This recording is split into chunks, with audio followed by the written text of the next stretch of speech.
Praise the lord. దేవుని ఘనమైన నామమునకు మహిమ కలుగును గాక. వేకోజాం ప్రార్థనకు మీ అందరికీ స్వాగతం. రండి ఒక కీర్తన పాడుకుందాం. ఎంత జాలి యేసువా, ఎంతయని ఊహించలేను. ఎంత జాలి యేసువా, ఇంతయని ఊహించలేను. ఎంత జాలి యేసువా, హానికరుడ హింసకుడను, దేవదూషకుడను నేను. హానికరుడ హింసకుడను, దేవదూషకుడను నేను. అవిశ్వాసినైన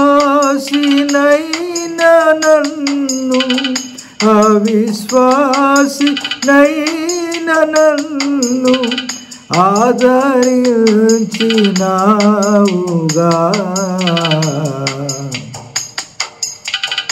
ఎంత జాలి యేసువా, ఎంతయని ఊహించలేను.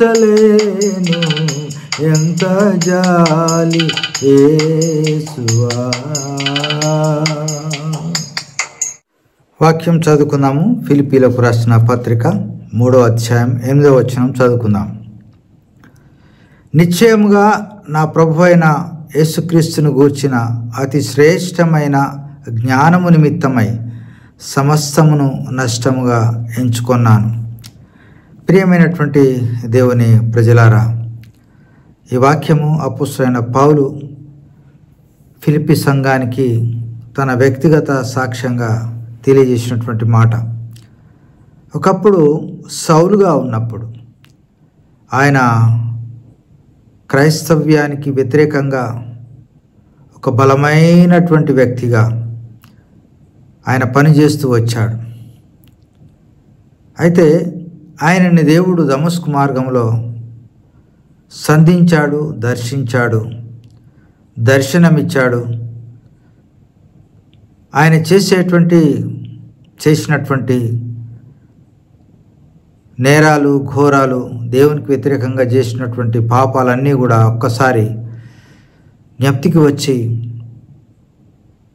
ఆయన మనస్సు మారి దేవుని బిడ్డగా, దేవుని సేవకునిగా మార్చబడ్డాడు. సౌల సావులా నన్ను ఎందుకు హింసిస్తున్నావు అనేటువంటి మాట తన హృదయాన్ని మార్చివేసింది. అయ్యో, ఇంతకాలం నేను ఈ దేవునికే వ్యతిరేకంగా పనిచేశానా? ఎంతోమంది క్రైస్తవులను చెరసాలలో వేయించానా? స్తెఫను చావుకు ముఖ్య కారణమైన నన్ను నేను దోషిగా ఎంచబడుతున్నానా? నేను మంచి పని చేస్తున్నాను అనుకున్నటువంటి వ్యక్తి వెంటనే క్రీస్తు దాసునిగా, సౌలు నుంచి పౌలుగా మార్చబడి ఆయన అనేక రకాలైనటువంటి శ్రమలు అనుభవించడం తన వ్యక్తిగత జీవితంలో మరి ఆయన పత్రికల ద్వారా మనకు తెలుస్తుంది. అందుకే ఫిలిప్పీలకు రాసిన పత్రికలో చెప్తున్నాడు, యేసుక్రీస్తు వారి యొక్క శ్రేష్టమైన జ్ఞానం కొరకు ఆయనకున్న జ్ఞానాన్ని, ఆయన మంచి జ్ఞాని, ధర్మశాస్త్రం అంతా ఆయన వడపోసినటువంటి వాడు, నిష్ఠాగరిష్ఠుడు, ఆయన ఎంత గొప్ప విద్వత్తు కలిగిన వాడంటే ఒక ఇంజనీర్ లాంటి వ్యక్తి.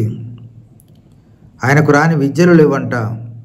సమస్త జ్ఞానాలన్నీ కూడా ఆయన పొందుకున్నటువంటి వాడుగా ఉండి వాటి ద్వారా వచ్చిన గర్వంతో యేసు ప్రభు వారిని ద్వేషించి ఆయన దేవుడంటే నమ్మకుండా, యేసు ప్రభు వారు మరణ పునరుత్థానాలను విశ్వసించకుండా క్రీస్తు అనుచరులను అనేకుల్ని చంపుతూ హింసిస్తూ ఉన్నటువంటి వ్యక్తికి దమస్కు మార్గంలో దేవుడు కనిపించడం, అతన్ని మార్చివేయడం. ఇప్పుడు తన యొక్క తెలివి ఎంతనో ఆయన బేరీజ్ వేసుకుంటే దేవుని యొక్క తెలివి శ్రేష్టమైనదని ఇక్కడ సాక్ష్యం చెప్తున్నాడు. అతి శ్రేష్టమైన జ్ఞానము నిమిత్తము నాకున్న జ్ఞానాన్ని, నాకున్న సమస్తాన్ని నష్టంగా ఎంచుకున్నానంటాడు. ఇంకా ఆయన ఇంకొక పత్రికలో తిమోతికి రాస్తూ చెప్తున్నటువంటి మాట స్వంత సాక్ష్యాన్ని చెప్తున్నాడు. పూర్వము దూషకుడను అంటాడు. తిమోతికి రాసిన మొదటి పత్రిక 1వ అధ్యాయం 12-13 వచనాలు మనం చదివితే ఆయన ఎలాంటి వాడో ఒకసారి సాక్ష్యం చెప్తున్నాడు. పూర్వము దూషకుడను, హింసకుడను, హానికరుడనైన నన్ను తన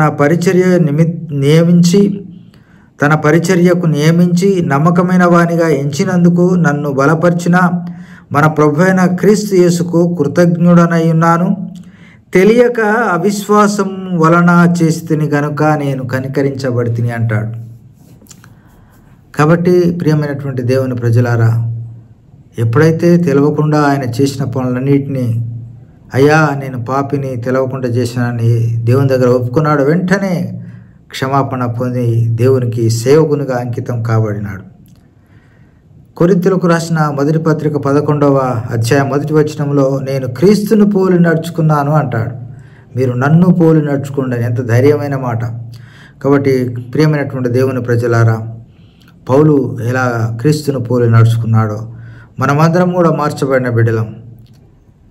పాపులను రక్షించుటకు క్రీస్తు యేసు లోకమునకు వచ్చెనను వాక్యము నమ్మదగినది, పూర్ణ అంగీకారమునకు యోగ్యమునై ఉన్నది. అట్టి వారిలో నేను ప్రధానుడు అంటాడు పౌలు గారు. నేను పాపిని, ప్రధాన పాపిని. నా పాపాలన్నీ యేసుప్రభు వారు క్షమించి వేశాడు, తన బిడ్డగా ఎంచుకున్నాడు, తన సేవలో వాడుకుంటున్నాడు అని ఆయన రాసిన పత్రికలన్నింటిలో తన సాక్ష్యాన్ని చెప్తున్నాడు. అనేకులకు ఆయన పత్రికలు ఆదర్శవంతమైనవి, మార్గదర్శవంతమైనవి. కనుక ప్రియమైనటువంటి దేవుని ప్రజలారా, ఒకప్పుడు మనం కూడా పాపముల చేత, అపరాధముల చేత ఉన్నటువంటి వారం. యేసుప్రభు వారు మనల్ని క్షమించాడు, తన బిడ్డలుగా చేసుకున్నాడు. మనం కూడా మనకున్న దాన్ని సమస్తాన్ని పక్కకు పెట్టేసేయాలి. దేవుని జ్ఞానం కొరకు మనం ఆరాటపడాలి. దేవుని జ్ఞానాన్ని పొందుకోవడానికి దేవుని సన్నిధిలో మోకరిల్లాలి. నిత్యము ఆయన వాక్యం చదువుకోవాలి, ఆయన అడగాలి. ఈ లోకంలో మనం ప్రయాణం చేయాలంటే దేవుని జ్ఞానము చాలా అవసరం. అది శ్రేష్టమైన జ్ఞానం. ఆ జ్ఞానం నీకుందా, నాకున్నదా ప్రశ్న వేసుకోవాలి. క్రీస్తు జ్ఞానం చేత ఈ లోకంలో మనం ప్రయాణం చేసినట్లయితే మన గురి అంతిమంగా దేవుని సన్నిధిలో చేరడానికి అవకాశం ఉంది.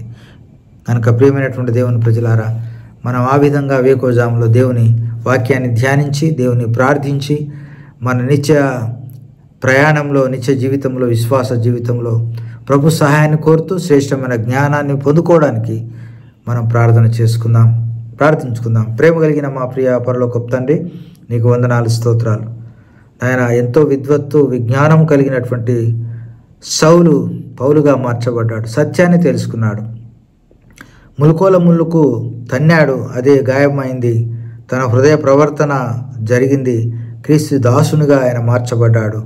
ఆయన 12 మంది శిష్యుల కంటే అధికంగా నీ పరిచర్య చేశాడు. ఆయన మేము కూడా ఈ యొక్క లోకంలో తండ్రి నీ కొరకు జీవించడానికి ఎన్ని శ్రమలైనా, ఎన్ని కష్టాలైనా మేము భరిస్తూ ఆయన మా జీవితాన్ని ముందుకు కొనసాగించడానికి నీ కృపను కోరుకొంచున్నాం. నీ శ్రేష్టమైన జ్ఞానం కావాలి. ఈ లోక జ్ఞానము అంత వెర్రితనం. ప్రభువా, నీ జ్ఞానం మాకు కావాలయ్యా. ఆ జ్ఞానాన్ని మాకు ప్రసాదించి మమ్మల్ని నడిపించి నీ కొరకు వాడుకోమని యేసయ్య అతి శ్రేష్టమైన నామమున స్తుతించి ప్రార్థించి అడిగి వేడుకొంచున్నాం తండ్రి. ఆమేన్. Praise the lord.